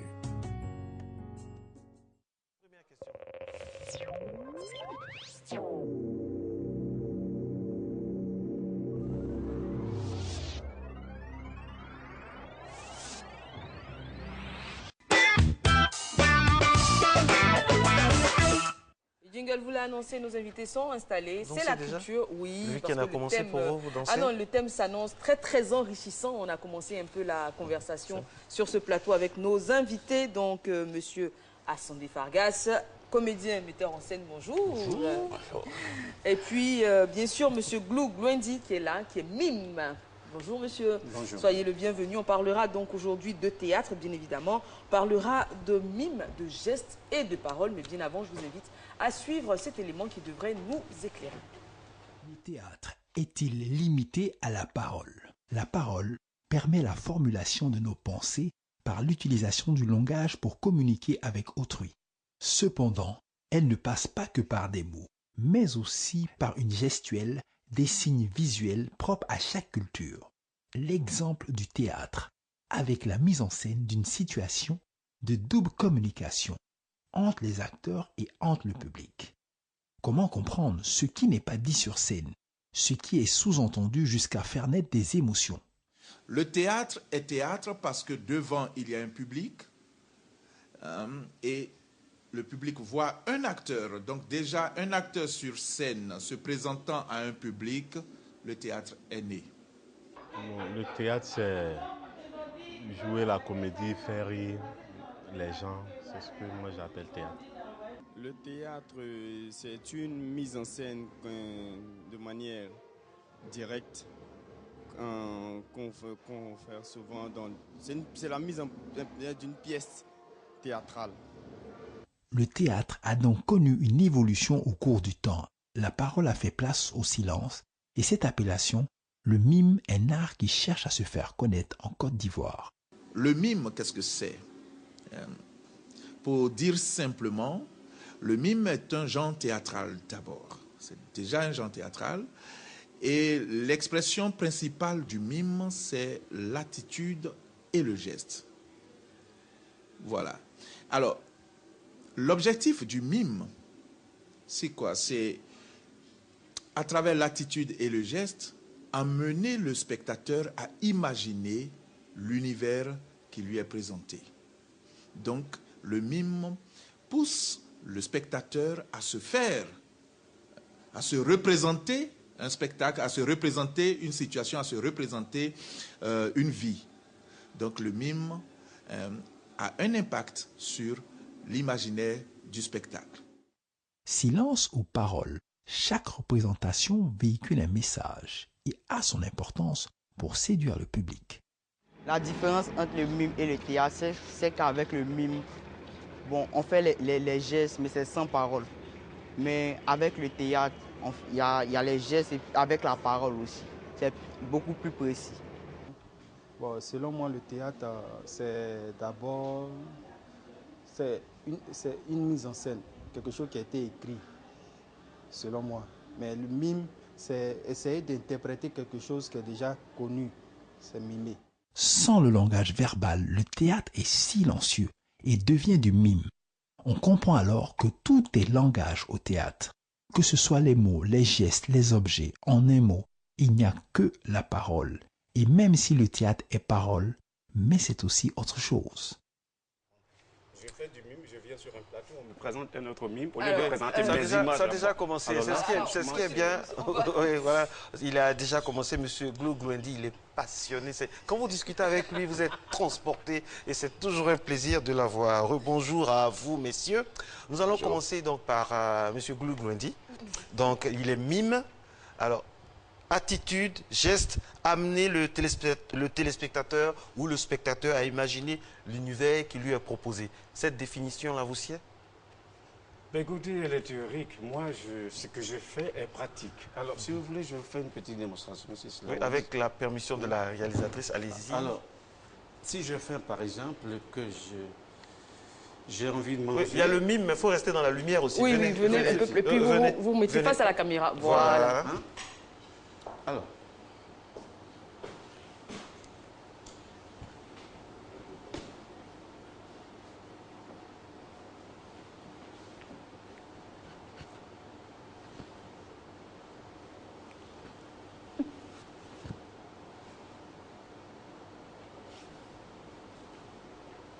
vous avez compris? Traduction? Alors, la leçon, c'est que, vous voyez, j'ai faim. Alors, je fouille mes poches. Je ne trouve rien et là je trouve un barre de chocolat que je mangeais, alors je suis rassasié, voyez-vous. C'est l'expression ça. Voilà, on sent. Hein? Le mime est parlant, le mime parle comme le théâtre d'expression orale, voyez-vous. Ce n'est pas un art assez différent, mais les gens trouvent que c'est un art mystique. Ça fait 32 ans que je fais du mime. Est-ce que finalement le mime n'est pas subjectif, on va dire, puisqu'il fait appel à la sensibilité de chacun? Oui, on ne comprend pas les choses de la même façon, je veux dire. Non, le mime, c'est l'art qui s'est fait comprendre le mieux. C'est-à-dire, si vous faites un geste, prenons le cas des chorégraphes, on dit, ah oui, il fait de la chorégraphie, ça n'a rien à voir avec le mime. La danse n'a rien à voir avec le mime, c'est un travail sculpté, c'est comme un artiste qui, voilà, le peintre comme le sculpteur. Alors, on a la chance d'avoir un artiste comédien vraiment reconnu dans notre pays, Asandé Fargas, qui est là. Quand vous voyez sa démarche, sa façon d'appréhender le mime, il est vraiment dedans. Est-ce que ça vous sert au théâtre? Absolument, le théâtre est un art complet, donc il se sert de toutes les autres formes d'art, notamment le mime, la musique, la danse. Cette voix-là. C'est un ensemble de choses et nous avons l'habitude de dire que le théâtre est le père des arts de la scène, puisque c'est un grand ensemble qui se nourrit de toutes les autres formes d'art. Même si à l'intérieur, il y a une catégorisation des genres spécifiques, notamment tout le monde te dira « tu es un comédien ». Mais la comédie, c'est une forme de théâtre, mais de légèreté, et qui interroge donc les problèmes de société, et sous l'angle le plus absurde, le plus comique qui soit. On te parlera de tragédie et qui met en scène donc des gens de haut rang, notamment des figures mythiques, des rois, et qui ont un destin totalement scellé. On parlera du drame qui mettra en situation des gens ordinaires dans leurs difficultés de la vie et mais dont le sort n'est pas scellé. En Côte d'Ivoire, la nouvelle tendance est plutôt humoristique. L'humour, ce n'est pas un genre artistique en tant que tel, c'est une forme d'esprit qui tourne en dérision des situations réelles de la vie, sous l'angle de l'absurdité ou du comique. Donc on a la chance dans une pièce de théâtre d'avoir des mimes. On a la chance d'avoir de la musique, on a la chance d'avoir des plateaux, donc des peintres contribuent à la réalisation de l'espace de jeu qu'on appellera scénographie. Donc voilà, toutes ces formes-là sont à souhaiter. Je suis heureux de retrouver mon frère Glou qui parle de mime. On en a eu quelques-uns comme professeur de mime à l'Institut national des arts, mais depuis un certain temps, on ne parle pas de mime. C'est un art, je vous le dis, c'est pas pour les enfants, mais auquel adhèrent les enfants parce qu'ils sont plus aptes à décrypter toute la gestuelle, je dirais un peu plus que les adultes qui ont une autre perception des choses. Donc moi, j'ai travaillé souvent dans des universités à donner des formations et c'est super intéressant de voir quand tu assistes à des spectacles de mime. Moi, je pense que au-delà même du livre que j'ai vu dans vos bureaux, il serait intéressant qu'ils nous proposent aussi des spectacles et je pense qu'en redémarrant avec la vraie matière, avec les enfants, le mime prendra sa place réelle dans l'environnement artistique en Côte d'Ivoire. Alors, l'élément nous expliquait que le mime est un genre théâtral qui met en valeur l'attitude et le geste. Dans le théâtre, je ne sais pas si je dois dire classique ou dans le théâtre oral en tout cas, à cela s'ajoute la parole. Oui, mais il peut y avoir aussi des personnages qui peuvent être des mimes de bout en bout. Donc tout existe, c'est tout simplement que le metteur en scène à un moment donné de dire à celui-là j'ôte la parole parce que l'expression, la force de son expression, de sa gestuelle, de ses postures diront mieux les choses que la parole, parce que le théâtre procède par symbolique aussi, et le mime est plus dans la symbolique et qui ouvre des perspectives d'analyse et d'appréciation individuelle. Et comme un spectacle, même oral, on entendra les mots, mais nous ne les appréhenderons pas de la même manière. Donc le mime peut être le fait d'un personnage qui a un parcours assez spécifique et dans la trame de toute une histoire d'une pièce de théâtre. Monsieur Glou, en tout cas, chapeau déjà pour ce que vous faites à l'extérieur, parce que vous êtes très, très demandé pour vos nombreux voyages. Justement, parlant de ces voyages-là, est-ce qu'on peut dire que le mime est un langage universel? Oui, d'abord, ce qui me choque, c'est que je suis venu pour un livre que j'ai écrit, à travers lequel vous m'interviewez, et vous n'avez pas le livre, vous me posez des questions sur le mime comme ça. C'est comme si ma raison d'être sur ce plateau n'a pas de naissance. Je suis venu pour mon livre. J'ai écrit un livre qui est l'étonnante exploration d'un mime éburnais, et ce livre n'est pas présent. Oui, et je pense qu'il y a une compréhension, effectivement, parce que dans la thématique culture de Matin Bonheur, nous ne faisons pas la promotion des œuvres. Je pense qu'il y a même pas une promotion, c'est à partir de là où moi, je pense qu'il y a eu une incompréhension parce que nous avons un thème généraliste et nous invitons des invités qui sont censés être des experts pour nous en parler et pour nous édifier sur le thème en question. En plus, ce qui est bien, Monsieur Glou, c'est qu'au-delà de tout ça, on parle du mime, on parle de votre univers, de votre matière. Et rien ne vous dit que là, après, on n'allait pas revenir sur le livre. Mais laissez-nous conduire l'interview au moins, puisque vous n'êtes pas seul, vous êtes avec M. Fargaz Assandé, qui lui a un spectacle le 14, mais on ne va pas en parler maintenant. Donc, on va aller pas à pas et après arriver à votre livre. Est-ce qu'on est d'accord? On est complètement d'accord. Alors, donc, je posais ma question, donc je reviens sur la question. Est-ce que le langage du mime est universel? Celui, quand il y a le mime au Japon, je ne sais pas, dans d'autres pays, c'est la même chose. L'universalité du mime. C'est le langage le plus universel qui soit, pour ma part. Parce que je me rappelle en 84, à Bobo de Lasso, où les gens parlent à peine le français, on commentait un spectacle de mime que je faisais, parce que je pêchais au bord d'une rivière. C'est des gens qui commentaient cette scène-là. Donc le mime, dans tous les cas, est universel. Si je joue une scène, par exemple, d'un vieillard dans un jardin à Paris, les gens se retrouvent à moi, ils retrouvent le vieillard européen qui soit européen ou africain. Vous savez, selon les cultures, c'est représentatif, voyez-vous. Donc le mime est vraiment là le plus universel qui soit. Mais sauf que les gens ne prennent pas le soin de découvrir. On estime toujours que c'est un art atypique, c'est un art qui ne ressemble pas à tous les arts. Pourtant, c'est la même façon de s'exprimer. Effectivement, le mime, on dira, n'est pas aussi populaire qu'il devrait l'être ou qu'il pourrait l'être parce qu'on a l'impression que c'est élitiste, qu'il faut avoir certains codes justement pour décoder les émotions ou les attitudes qu'il voudrait laisser paraître. Qu'est-ce qui est fait justement, notamment en Côte d'Ivoire, pour vulgariser? Parce qu'on a vu que le théâtre, à un moment, était quelque peu endormi. Il y a eu beaucoup de travail, notamment du ministère, pour révéler des artistes, pour faire des pièces de théâtre, pour, encore une fois, rapprocher ce art-là des populations. Au niveau du mime, qu'est-ce qui est fait pour le vulgariser? Parce que la population ne va pas toujours vers l'art. L'art aussi doit venir de temps en temps vers la population. J'ai 47 ans de métier, donc je viens demi-siècle. J'ai parcouru 25 pays, dont 2500 villes et villages. Mon but a été toujours de contacter, informer, organiser. Alors, si on me dit, après 50 ans, que personne ne va pas, personne ne fait rien pour faire découvrir, non, je dis, non, l'Africain, la curiosité, le problème de l'Africain, c'est le manque de curiosité.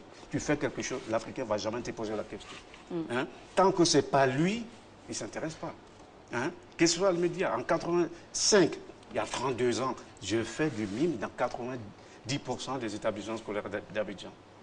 En passant dans Tantillo, on ne peut pas me dire que le mime, c'est maintenant vous découvrez le mime. Non, j'ai demandé la question, c'était qu'est-ce qui est fait pour vulgariser? J'y reviendrai ici. C'était bien la question. Qu'est-ce qui est fait pour vulgariser? Donc, notamment, vous nous répondez en disant que vous avez fait des tournées dans des établissements scolaires, etc. Voilà, donc c'est la réponse à la question. On ne vous accuse de rien. Ah non, non, on ne peut pas m'accuser. Je suis égal à moi, je suis, vous savez, je suis l'un des rares Africains qui s'est comment dire, produit à travers l'Afrique et l'Europe. Je ne réclame rien. Mais je sais que je fais le travail et je ne peux pas obliger les autres à me suivre. Mais je le fais. Mais à mon niveau, j'ai toujours c'est tout à votre honneur. À travers votre question, une réponse d'ordre presque général, parce que ce soit dans le sport ou dans d'autres formes de manifestations sociales ou sociétales, il y a des praticiens et pratiquants comme mon frère Glou et moi, comme on en aura dans les autres activités d'épanouissement de l'individu, mais il y a un cadre qui doit être construit, défini, et nous, praticiens, n'ayant même pas les moyens de ce cadre, nous intégrons ce cadre pour apporter le minimum que nous puissions savoir. S'il y a un manque de vulgarisation de l'art du mime ici, c'est peut-être une question à poser au ministère de la Culture pour savoir. On a connu un peu le théâtre, vous dites qu'il se réveille un peu. Pour moi, il est plus qu'endormi encore. C'est l'un des gens artistiques les plus endormis en Côte d'Ivoire aujourd'hui, hélas, alors que la grandeur de ce pays au plan artistique s'est construite aussi pendant des décennies sur la force de son théâtre. De la même manière, le mime manque de vulgarisation, de politique de vulgarisation. Il faut peut-être un jour interroger les responsables à charge de la culture et peut-être ils seront à même de dire quelles sont les actions. Glou ne pourra vous dire que les actions personnelles qu'il pose pour faire résister son métier et exister à travers son métier comme je le fais moi-même aussi. Voilà. Cela dit, voilà, merci de préciser. Cela dit, moi, j'aimerais vous demander à vous, Fargas Assandé, vous êtes un artiste comédien très connu, très apprécié des Ivoiriens. Ça me fait plaisir d'ailleurs d'écouter votre voix sur ce plateau. C'est quoi, vous, votre rapport personnel au mime? Dites-nous en quoi ça vous a aidé dans vos pièces, dans vos représentations. Qu'est-ce que ça vous a apporté concrètement? Nous, ça nous arrive de façon, je dirais, accidentelle. C'est les personnages d'un spectacle de théâtre. Mais ceux qui ont fait une formation académique ont ça comme matière. Après, les spécialités vont se définir. Mais maintenant, moi, par exemple, j'ai jamais fait d'école de théâtre. Bien qu'aujourd'hui, Dieu m'ait donné la chance de dispenser des cours à l'Académie de théâtre de Limoges et dans certains endroits, dans des universités, à animer des formations. Limoges, où vous résidez, voilà. Soit dit en passant. Donc, la réalité, pour moi, c'est le personnage qui va me dire à un moment donné, la parole va me saturer ce personnage-là. Est-ce que nous pouvons faire un travail où je te dépossède de tout ce qui est oral pour que la force de l'expression de ton corps, ta mimique, soit capable de traduire la pluralité des sentiments qui t'habitent. Donc ça peut arriver, comme ça peut ne pas arriver dans un spectacle, mais ces personnages-là sont assez forts. Souvent, les comédiens ont peur de les prendre en disant « on ne m'entendra pas ». Je dis « tu te trompes parce que peut-être qu'on t'entendra mieux que ceux qui utilisent le verbe pour dire des choses ». Le corps est assez fort. Nos émotions les plus fortes, que ce soit des émotions d'amour, de colère, on les exprime mieux par la force de notre gestuelle, par notre regard, notre posture. Et le verbe en dit moins souvent. Et tout à l'heure, avant l'émission, quand on en parlait, on posait sur ce plateau-là le distinguo entre le mime Et ce qu'on pourrait penser du mime mais qui ne l'est pas, c'est le langage des signes, par exemple. Il y a une énorme différence entre le mime et le langage des signes. Tout à fait. Quelle est cette nuance-là pour le téléspectateur? Je ne saurais pas vous l'expliquer. Le langage des signes, c'est réservé à ceux qui parlent au sourd et muet. Je sais que le mime, c'est l'art de s'exprimer par le gestuel. Et pour raconter une histoire, c'est tout à fait, c'est ce qu'on appelle la pantomime. Ça n'a rien à voir avec le langage des signes. Moi, je dirais que même si les deux peuvent s'apparenter ou se rejoindre quelque part, la spécificité, c'est que le langage des signes est un langage codé. Donc, il ne peut être déchiffré que par ceux qui, qu'on appelle, l'ont étudié ou ceux qui sont dans le besoin de l'utiliser. Le mime, par exemple, c'est une expression volontaire du corps et dont le code est général. Le japonais comprendrait ce que tu dis, l'américain comprendrait ce que tu dis. Voilà. Donc, évidemment, il n'y a pas de code spécifique lié à une culture. Très bien. Voilà. Alors, on reviendra à vous dans quelques instants avec beaucoup de plaisir. On part juste pour la réclame publicitaire. À tout de suite.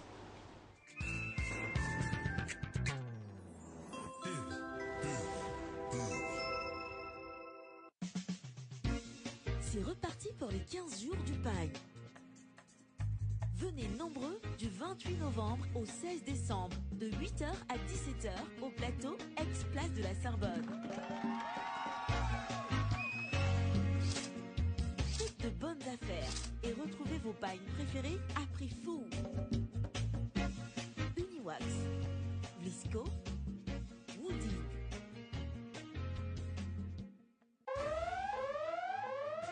Abonné MTN. Rends-toi dans l'agence ou le point agréé MTN le plus proche et fais-toi identifier ou réidentifier gratuitement pour conserver ton numéro et continuer de profiter des offres et services de ton opérateur préféré. Viens muni d'une carte nationale d'identité, d'un permis de conduire national biométrique, d'un passeport biométrique ou toute pièce d'identité biométrique établie par l'Office national d'identification si tu es ivoirien. D'un passeport biométrique, d'une carte nationale d'identité biométrique établie par un État membre de la CEDEAO ou de toute pièce d'identité biométrique établie par l'ONI si tu es étranger. Tu peux également vérifier que tu es bien identifié en tapant étoile 225 dièse. MTN, everywhere you go.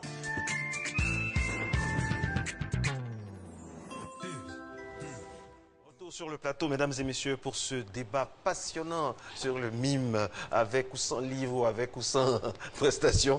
On a ouvert donc le débat avec une prestation sur scène là, et ça nous a donné beaucoup de belles choses pour la suite. Et je rappelle le thème, le mime, le geste et parole. Quelle efficacité au théâtre. Nous avons sur ce plateau à ma gauche, donc à votre droite, mesdames et messieurs, M. Glouendi, qui est mime, et à ma droite, donc à votre gauche, M. Assandé Fargast, artiste comédien, avec qui je reste maintenant pour parler théâtre pur. Alors, on a parlé de mime, de gestes et paroles. Soit dit en passant, moi je saisis toujours ces lucanes-là pour parler un peu de l'actualité de nos acteurs. Le 14 décembre, là, vous allez donner donc un spectacle qui s'appelle Capitaine Djinondjougou, c'est à l'Institut français. Absolument. Et puis les Ivoiriens vous ont un peu perdu de vue, je sais pas. Ouais, mais c'est un peu ça aussi, je l'ai constaté à travers les rencontres que je fais dans la rue, dans les pays où je circule pour tourner. Parce que je suis toujours en mouvement par rapport à des spectacles de ma propre compagnie, du Centre dramatique du Limousin, avec qui je collabore depuis quelques années. Et donc, à travers la France, la Suisse, la Belgique, le Canada, tu rencontres des Ivoiriens. Fort heureusement, nous sommes partout. Et la première question, c'est toujours, mais qu'est-ce que vous devenez? Est-ce que vous faites toujours du théâtre? Eh bien, je suis dans ce pays-là précisément pour ça. Et je me suis rendu compte qu'il y avait un besoin de rencontre aussi pour moi, que j'exprime à travers l'organisation de ce spectacle qui est soutenu par l'Institut français, donc ex-CCF, et parce que ça fait plus d'une dizaine d'années que je n'ai pas joué en Côte d'Ivoire. Certains spectateurs qui me rencontrent dans les rues éprouvent le besoin de me voir jouer. Et moi aussi, j'éprouve le besoin d'aller à la rencontre de ce public qui m'a entièrement fabriqué et qui m'a permis de croire au choix que j'ai fait de façon très juvénile au début et qui m'a permis de m'y investir davantage et comprendre le bien fondé même de ce métier, parce qu'on a commencé au théâtre scolaire. C'était un peu dans le mouvement de les autres le font, j'ai envie de le faire aussi. Et après, tu t'appropries les outils de l'art que tu exerces et tu te rends compte de son utilité. Mais en même temps, il faut avoir des dispositions particulières, hein, parce que il y a le talent, et puis vous avez il y a le talent cette voix particulière qui porte. et il y a la formation, parce que tout se fait, que ce soit chez le mime, que ce soit chez le comédien, que ce soit chez le footballeur, tout se fait avec 10% de talent. Et puis 90% de travail, c'est au quotidien qu'il faut s'exercer. Et ce n'est jamais un acquis. Le public n'est jamais le même. Notre état d'esprit, notre état d'âme n'est pas le même. Et chaque fois, voilà, il faut tenir compte de tous ces éléments-là pour traduire ce qu'on veut. Moi, j'ai un gros besoin aujourd'hui parce que ma seule satisfaction, mais ma réelle satisfaction dans ce pays qui s'appelle la République de Côte d'Ivoire, ce sont les Ivoiriens. Les seuls qui reconnaissent qu'au bout de plus de 30 à 35 ans, j'ai fait du théâtre, c'est le monsieur, c'est la dame qui te rencontre au coin de la rue qui te dit « Mais félicitations, vraiment, vous avez bercé notre enfance. » À la limite, il y a des moments où tu te vois hyper vieux. Voilà. Mais c'est super intéressant que le peuple le reconnaisse, bien que la reconnaissance réelle n'ait jamais été, qu'on appelle, pécuniaire, et même la reconnaissance de son pays en tant que tel, à travers les activités que tu fais. Je peux vous avouer aujourd'hui qu'on est encore dans un autre phénomène de la fuite des cerveaux et des talents. Je suis obligé d'aller exercer mon art ailleurs parce que Dieu seul sait le sort qui me sera réservé si je me contente de le faire ici. Je ferai la une d'un des journaux de la place pour dire il est en train de crever et il n'a pas la possibilité d'acheter. Voilà. Vous allez rester. Monsieur Glou, quand vous écoutez votre frère Asandé Fargas qui parle aussi d'expérience, de partage d'expérience, vous vous retrouvez dans cet univers-là? On a parlé tout à l'heure de livres, tout ça. Ce sont des choses qu'on laisse à la postérité. Vous vous inscrivez là-dedans aussi parce que vous avez voyagé pas mal, vous voyagez pas mal. Donc ce partage-là, c'est très important également dans le mime. Je crois que mon ami Fargas doit se peut-être s'inspirer de mon exemple. À l'âge de 20 ans, je suis devenu comédien professionnel. J'ai parcouru 113 sous-préfectures et 20 pays avant d'aller conquérir l'Europe. Donc ça ne date pas de maintenant. Ce qu'il dit, c'est exact. On n'est pas reconnu dans son propre pays. Donc il faut aller voir ailleurs. C'est la philosophie de tout créateur. Si ça ne va pas ici, il va voir ailleurs. Peut-être que tu auras peut-être du pain sur la planche. C'est malheureusement ce qui se passe jusqu'à maintenant. Ça n'a pas changé. Il n'y a pas de reconnaissance. Non, il n'y a pas de reconnaissance. Et pour parler de relève, justement, est-ce que l'avenir du mime en particulier et du théâtre en général en Côte d'Ivoire est assuré? C'est ça le problème, puisqu'on est déjà parti. On est parti, le fait de revenir ponctuellement et de dire aux spectateurs qu'on est là, ça ne suffit pas. Les gens veulent que tu sois là 24 heures sur 24 pour les égayer, mais au final, tu n'as pas les retombées qui vont avec. On ne peut pas exercer un métier pour faire plaisir. Moi, je pense ce qu'il dit est tout. Voilà. Par exemple, je prends un exemple. Monsieur Fargas Asandé, ici présent avec le nom qu'on entend, par exemple, n'a jamais eu de décoration. Ce que je trouve... Non, mais c'est vrai, non, c'est un exemple. On a fait des recherches quand même avant de vous recevoir. Aucune décoration. Je pense que, par exemple, vos spectacles que vous organisez, quand on dit Asandé Fargas, par exemple, c'est peut-être une caution déjà morale et une caution même financière, même pour faciliter les choses. Mais merci de vous l'entendre dire. Parce que je vous dis que ma satisfaction, c'est de vous, de ceux que je vais rencontrer tout à l'heure qui me diront « Ah, j'ai vu ton émission ». Il reste à savoir, parce que le problème, il faut qu'il soit très clair dans la tête des gens, parce qu'on a une tendance à attribuer des propos, à donner des orientations, souvent même fascistes, à des propos souvent simples. Par exemple, la reconnaissance de mon pays, je peux vous le dire, tous les prix que j'ai remportés en Côte d'Ivoire, puis à l'extérieur aujourd'hui, ont fait l'objet d'inscriptions sur les sites du gouvernement, notamment du ministère de la Culture. La presse était heureuse de savoir qu'un de leurs compatriotes venait d'être primé, mais je suis là de Houphouët-Boigny, premier président non fondateur de la République de Côte d'Ivoire, jusqu'à aujourd'hui à M. Alassane Ouattara. Personne n'a reconnu que je fais quoi que ce soit en dehors du peuple lui-même. Je n'ai jamais eu de reconnaissance, je n'ai même jamais été invité à quoi que ce soit. Vous ne vous en plaignez pas, c'est juste un constat. Pas du tout, je ne m'en plains pas. C'est un constat. C'est un constat. La seule fois où on m'a appelé, j'ai eu le prix d'interprétation qui était en 2015. C'était la deuxième fois qu'un Ivoirien, donc je venais juste après Albertine Nguessan, paix à son âme, qui avait eu le prix d'interprétation des années avant moi. J'ai eu donc ce prix d'interprétation en 2015 avec l'œil du cyclone. Ça fait la une de tous les journaux ici. On m'a m'a appelé en 2016 pour me dire, vous savez ce que c'est le prix d'excellence. Il m'a dit, vous avez le deuxième prix d'excellence d'une valeur de 1 million CFA. Et j'étais dans une salle avec tous ceux qui devaient être reçus par le ministre. C'est la seule fois où la République de Côte d'Ivoire a dit, on se rappelle que tu as fait telle chose. Sinon, en dehors de cela, je peux vous dire qu'il y a des fonds de création qui ont toujours existé au ministère de la Culture. Des artistes ont été décorés ici en grande flopée. Je suis la presse.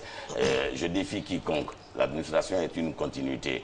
Que le ministère de la Culture de Côte d'Ivoire, depuis le secrétariat d'État dirigé par M. Gilles Yénéa jusqu'à aujourd'hui, sorte une petite facture portant ma signature qui atteste que Fargas Assemblée, artistes, comédiens, exerçant de telle période à telle période, a perçu comme soutien du ministère de la Culture la pièce de 5 francs CFA. Nous y reviendrons. Merci Voilà. beaucoup à vous. C'est avec ce langage vraiment direct que nous allons terminer donc cette thématique, cette émission. Nous recevions donc sur ce plateau M.